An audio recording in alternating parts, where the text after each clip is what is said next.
Alors, merci Raphaël. Bonjour tout le monde. Hello everyone. Hey, quoi? Merci d'être là avec nous. Merci de vous joindre à nous. Alors, la présentation d'aujourd'hui qui sera sujet à des questions par la suite, puis vous pourrez libérer la salle pour la remonter pour nos panels.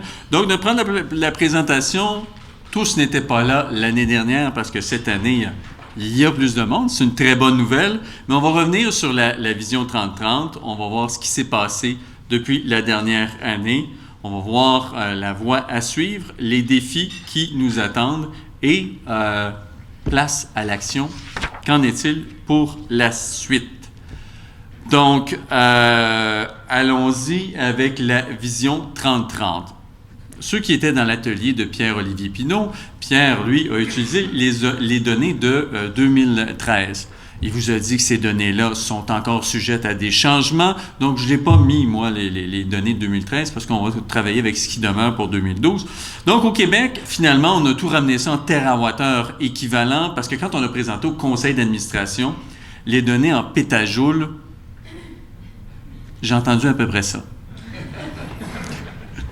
Et donc, finalement, avec mon collègue Éric Camiran d'Electrigaz qui a donné vraiment un coup de main incroyable dans la simulation informatique de la vision.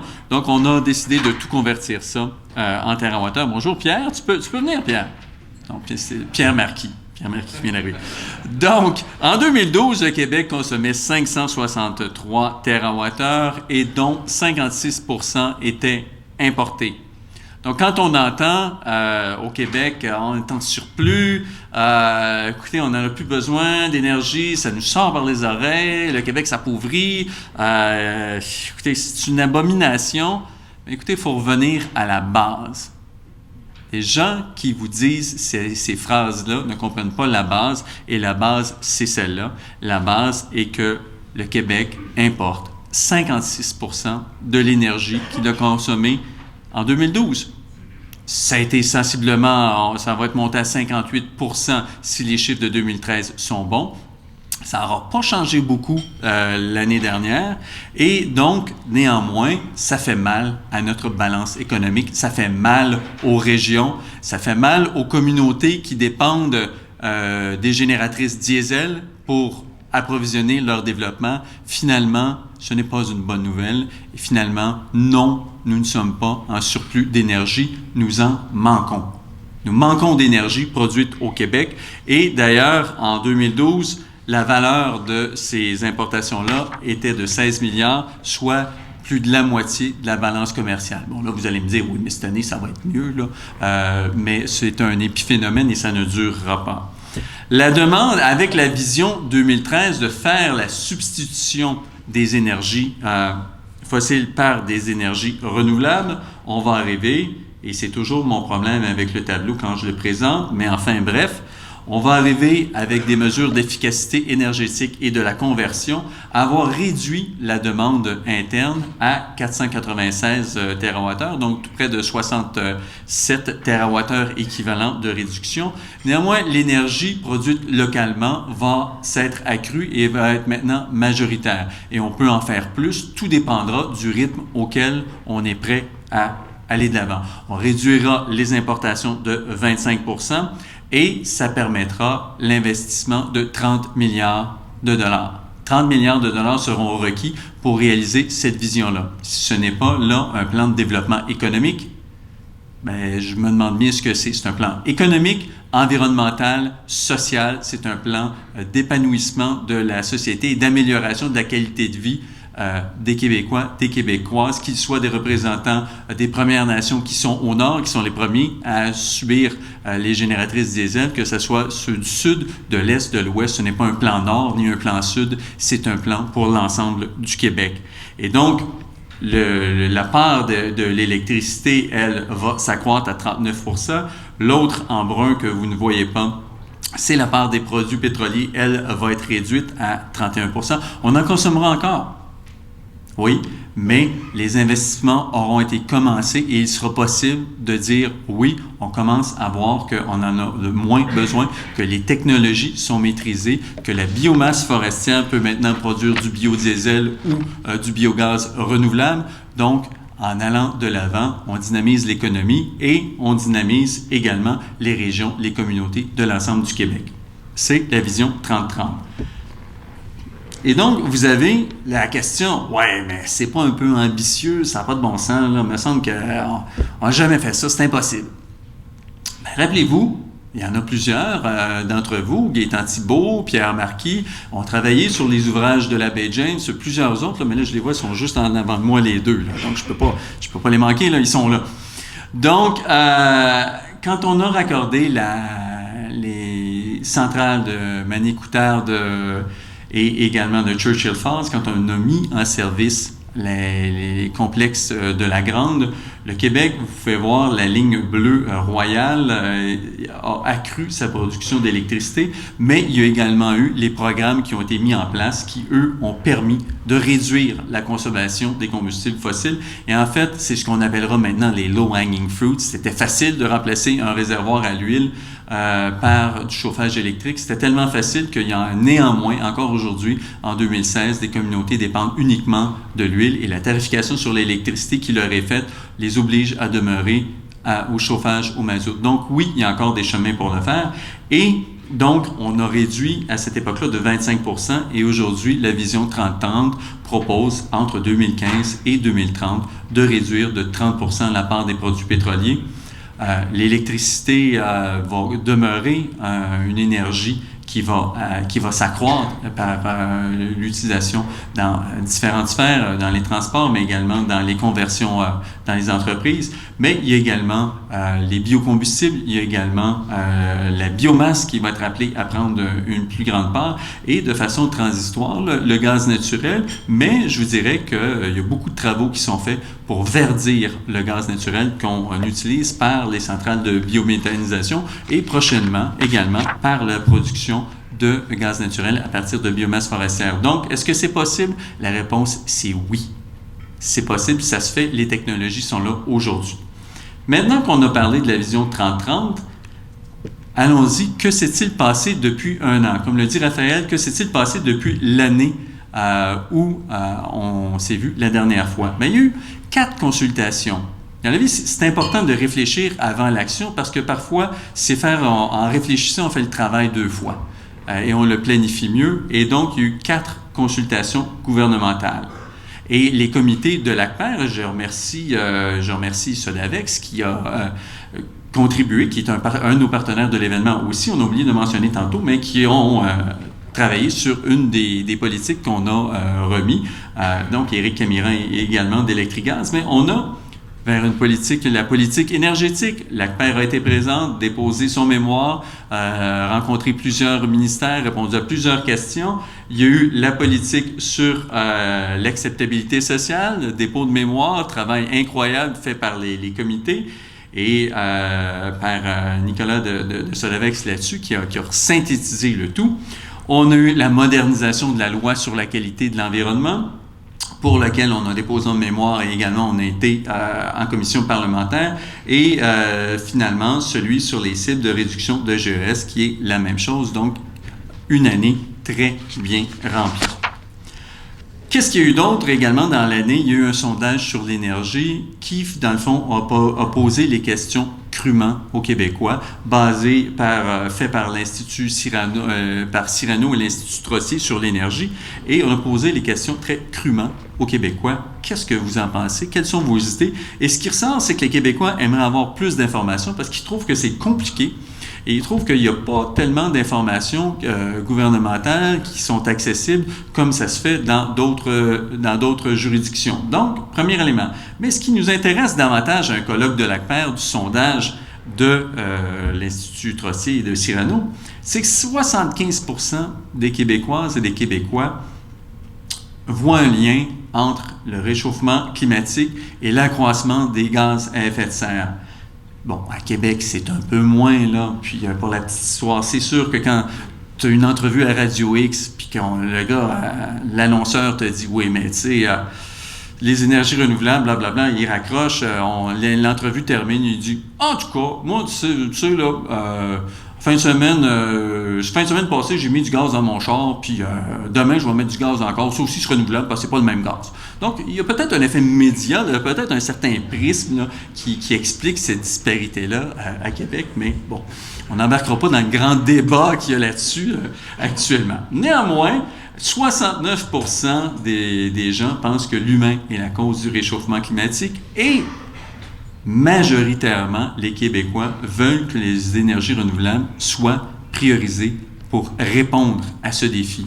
Donc, est-ce qu'on est au bon endroit, au bon moment, avec les bonnes solutions? La réponse est oui. Il y a eu également, dans la dernière année, une discussion sur l'énergie renouvelable. Plusieurs d'entre vous y ont participé, y ont collaboré par Parlons Renouvelable. Ça nous a permis de faire la présentation de la vision de l'ACPER. Il y a eu un dialogue avec les Québécois qui s'est lancé sur Internet. Il y a eu également une rencontre dans plusieurs régions du Québec ça nous a permis de comprendre les enjeux, les aspirations.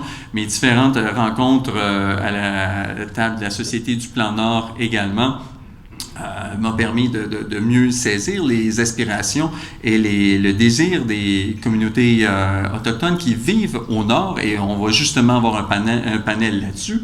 C'est important. Et ça a également permis de démystifier, de détruire plusieurs mythes. Donc, la discussion avec les citoyens a permis de mieux expliquer la réalité. Parlant du Plan Nord, il y a eu également au courant de la dernière année, plus de place qui va être faite aux énergies renouvelables parce que dans le Plan Nord, il y a une mise en valeur de façon responsable des ressources. Il y a l'amélioration du mieux-être des collectivités. On en a déjà parlé, c'est un élément fondamental pour les gens qui y habitent, de voir leur niveau de qualité de vie s'améliorer. Mais dans la section 3, et pour améliorer cette qualité de vie, ça passe également par ne plus entendre le bruit de la génératrice, ne plus avoir de déversement, ne plus avoir de contamination du sol. Donc, substitution des combustibles fossiles par des énergies renouvelables. Et dans la section de la biomasse, utiliser la biomasse à des fins énergétiques. Donc, ça aussi, ça a joué en faveur des énergies renouvelables. Et finalement, et non le moindre, il y a eu un changement de ton. Un changement de ton suite à une décision de la population dans l'exercice de la démocratie qui a changé notre gouvernement fédéral. Et cette photo représente ce changement, puisqu'il y a également eu, dans la dernière année, la préparation par la diplomatie française qui a mis tout son poids dans le fait de faire de la conférence de Paris un succès, et notre nouveau gouvernement y a contribué en étant modérateur. Et donc, il y a eu une entente sur la réduction des GES, et ce qui amènera au Québec et au Canada une conférence fédérale provinciale sur l'environnement qui a eu lieu et une conférence fédérale provinciale sur l'énergie qui a lieu aujourd'hui afin de nous donner des cibles nationales et des cibles communes pour justement faire cette substitution. Bon, là vous allez me dire substitution, c'est un mot long, c'est compliqué, c'est une drôle d'idée. Est-ce qu'on est les seuls à parler de ça? Est-ce qu'il y a juste l'ACPER sur la planète qui parle de substitution? Mais regardez bien cet acétate. Regardez-la bien là, parce que vous allez voir que ça en dit long. Vous avez sur cette photo qui parle de substitution énergétique les plus grands producteurs de pétrole de la planète d'un côté, et de l'autre côté, le plus grand consommateur de produits pétroliers de la planète. Vous avez à la conférence de IRENA, l'Assemblée, l'Agence internationale d'énergie renouvelable, dont le Canada est malheureusement encore un des 18 non-membres sur l'ensemble des membres de l'ONU. Je pense que le nouveau gouvernement va travailler pour changer ça, mais à la conférence annuelle de IRENA, les pays producteurs de pétrole se sont dit, bien écoutez, nous, membres de l'OPEP, on produit un baril de pétrole très peu cher, et faut qu'on soit capable d'en exporter le maximum. Et donc, chez nous, on sert du pétrole qu'on brûle pour chauffer de l'eau, on sert du pétrole pour à peu près n'importe quoi, et donc, on va remplacer ce pétrole-là par des énergies renouvelables, par des panneaux solaires, par des parcs solaires thermiques, par également des éoliennes. Donc, les pays producteurs de pétrole veulent réduire leur consommation locale par des énergies renouvelables pour être capables d'exporter, parce qu'au prix actuel du baril, ils sont à peu près les seuls pour qui c'est profitable. Puis de l'autre côté, vous avez la marine américaine. L'armée américaine est le premier consommateur international de pétrole, mais de façon colossale. Et derrière ça, la marine s'est dotée d'une vision de remplacer les produits pétroliers, le diesel, le jet fuel pour aller sur les porte-avions par des bioénergies. Drôle d'idée? Hein? Est-ce que ça fait du sens? Regardez bien que stratégiquement, ça fait énormément de sens. En 1914, il y a un siècle, Winston Churchill était le ministre de la Marine. Et l'Angleterre est lourdement ou abondamment, tiens, on va prendre ça, abondamment pourvue de charbon. Et pourtant, Churchill décide de dire non, nous, on convertit notre flotte, là, on fout le charbon dehors, on convertit notre flotte au diesel. Parce que l'Allemagne s'était dotée d'une flotte plus importante que celle de la Grande-Bretagne et parce que les steamers britanniques, les steamers allemands avaient beaucoup de temps, n'avaient pas un grand rayon d'action parce qu'ils devaient aller se recharger en charbon. Donc, en convertissant la flotte, oui, les Britanniques avaient moins de navires, mais ils avaient des navires qui restaient en mer beaucoup plus longtemps. Et donc, un siècle plus tard, on arrive aujourd'hui où la marine américaine veut des biocombustibles parce qu'elle s'aperçoit qu'elle doit refaire le plein de ses navires à des endroits où elle doit maintenir des ambassades et elle doit maintenir des liens diplomatiques qu'elle n'a pas toujours envie de maintenir.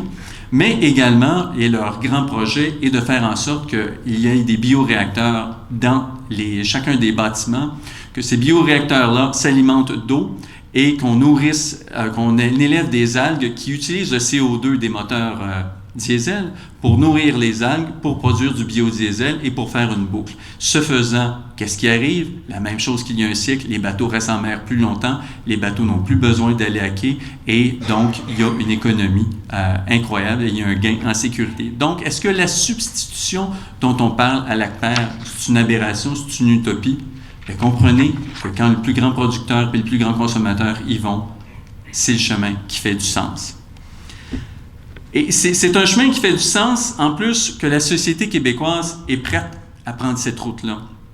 Au courant de la dernière année, et notamment dans cette lettre d'opinion qui a été signée par un grand nombre de participants, et tout au long de l'année, il y a eu les municipalités, donc la FQM a été signataire de cette lettre-là. Il y a une volonté des Premières Nations, et vous l'entendrez, de substituer les combustibles fossiles. Les syndicats ont même un intérêt puisqu'ils ont été co-signataires de cette lettre.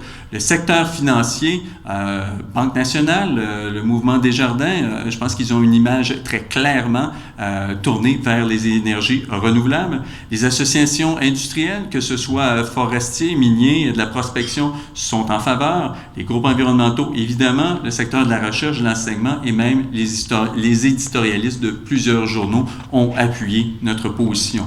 Donc, la transition obtient l'appui d'une majorité de la population. Quels sont les défis qui nous attendent? À titre d'industrie, vous voyez mes gars, il y a 5 ans. Hein, ça, ce sont mes deux jumeaux d'il y a 5 ans. Mais je ne trouvais pas la photo pour illustrer l'acceptabilité sociale et cette photo-là va être l'éditorial. Donc, l'acceptabilité sociale demeure un enjeu crucial. On est très bon. C'est d'ailleurs pourquoi on était sur la page de la consultation sur la révision de la LQE.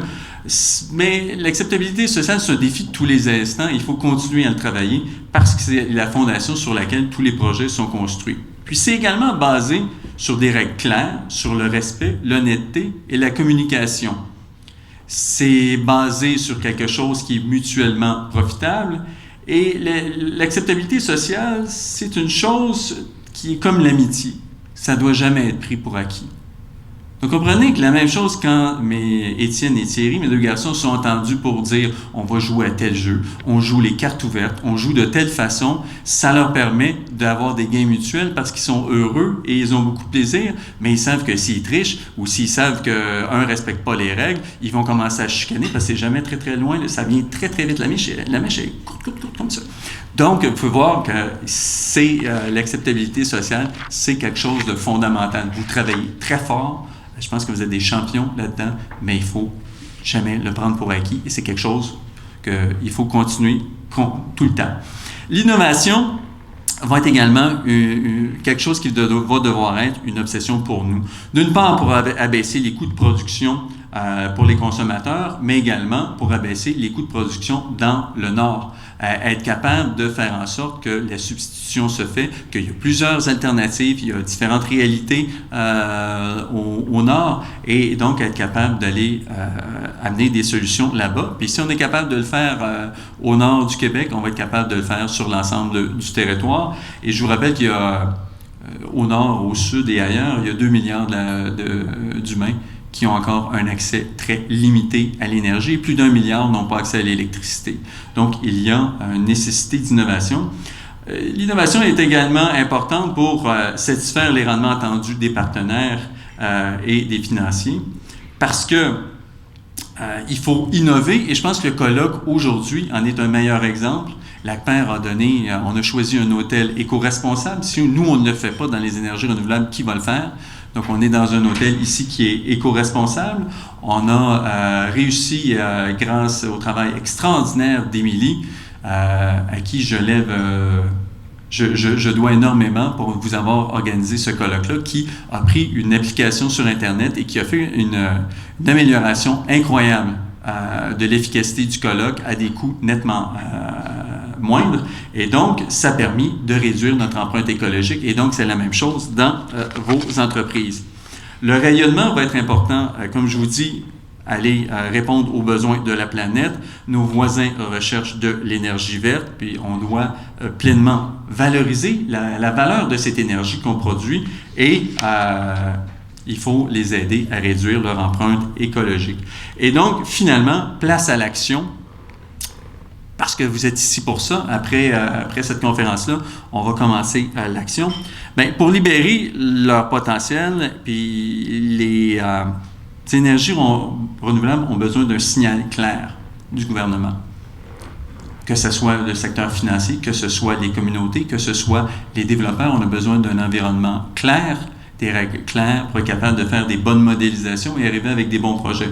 On a besoin également de marchés d'appel pour les nouvelles technologies. Vous savez, trop souvent, on prend pour acquis que on va subventionner ceci, subventionner cela, mais la subvention, c'est pas nécessairement la bonne méthode de faire. Quand les banquiers analysent des dossiers, souvent, c'est bien préférable d'avoir un marché sur lequel il y a des clients et sur lequel il y a des règles. Donc, quand la paire demande d'avoir 5% de biométhane dans le réseau de distribution, c'est ça, un marché d'appel. Quand on demande d'avoir 5% de biodiesel dans le diesel, c'est ça, un marché d'appel. Et donc, le gouvernement a un choix à faire. Et il faut également y aller avec de nouveaux modèles d'affaires. Et je pense que si les appels d'offres ont démontré leur succès au sud du Québec, bien, les appels d'offres doivent également donner leur plein potentiel dans le nord du Québec et tout le monde y sera gagnant parce que là encore, on aura des règles claires.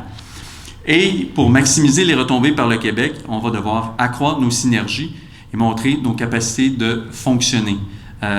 Puis de travailler ensemble et développer des consortiums pour aller à l'international. On est heureux quand on a entendu M. Martel de dire que, écoutez, je suis prêt à travailler avec l'industrie pour aller à l'international. Et également, comme plusieurs autres États le font, je pense qu'avoir une base de financement plus large localement pour accompagner les développeurs, d'avoir la caisse de dépôt, d'avoir Desjardins, d'avoir la Banque nationale qui est là pour supporter vos expansions à l'international, ça va devenir fondamental, mais c'est gagnant pour le Québec parce que ce sont les caisses de retraite d'ici qui en bénéficient. Et il faudra valoriser pleinement l'énergie verte que nous produisons. Alors, voici les défis qui sont devant nous et voici le chemin que nous avons parcouru. Et je suis convaincu que ça ne s'arrêtera pas là. On va avoir besoin de vous pour faire le plan d'action, parce qu'après la politique énergétique va venir le plan d'action. Et ce plan d'action-là, si ce ne sont pas ceux qui développent les énergies, qui les implantent au quotidien, qui le font, mais il se pourrait qu'il y ait quelques petits écarts entre la théorie et la réalité. Et c'est pour ça qu'on a plusieurs représentants du gouvernement qui sont là. Et il faudra également aller à l'international. Et il y a un magnifique kiosque de nos représentants qui ont maintenant une antenne. Ils sont ici, n'est-ce pas? Allez les voir. parce qu'il va y avoir plusieurs missions en Nouvelle-Angleterre et maintenant, je pense que le ministère a entendu nos recommandations à l'effet de dire allez voir l'industrie, ce qu'ils ont besoin, les régions qui veulent développer et on va aller faire la prospection puis vous préparer vos missions de travail. Donc, voici nos défis.